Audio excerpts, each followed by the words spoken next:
guys তামাম বৰ লাগিছে আজি সানডে মানুহে ঘূৰিব ফুৰিব যায় সবে এনজয় কৰি আছে আৰু আমি ঘৰত বহি আছো কাৰণ আমাৰ একো নাইকিয়া মাই বেকগ্ৰাউণ্ডৰ পৰা হেৰি দিছে কমেণ্ট দিছে সেই কি বোলে আৰে নাইতো নাই ভাই কিন্তু আজি খানা স্পেচিয়েল আছে পোলাও আৰু মাংস সানডে বোলে এইটোৱে আৰু স্পেচিয়েল হ'ল বাকীতো ঘৰত বহি একদম বৰ খাই আছো দেখাই আছো ৰ'ব এয়া হৈছে মাংস এয়া মাই আদা নহৰু খুন্দি আছে লগতে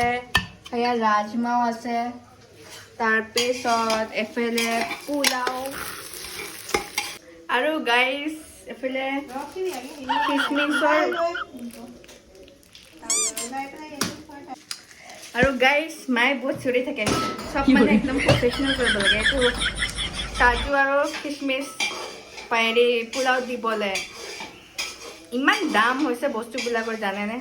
যে কিনিবৰ কাৰণে মানে চিন্তা লগা হৈছে এতিয়া পোলাওতে দিওঁ নে এক্সট্ৰাকৈ খাওঁ সেইটো চিন্তা কৰিব লগা হয় বাৰু দুটা খিচমিচ খালে একো নহয় হয় নে নহয় গাইজ এইটো হৈছে মাংস আৰু পোলাও ৰেডি অ' এতিয়া খোৱাৰহে কথা আৰু টেষ্ট কৰি চাওঁ কেনেকৈ হৈছে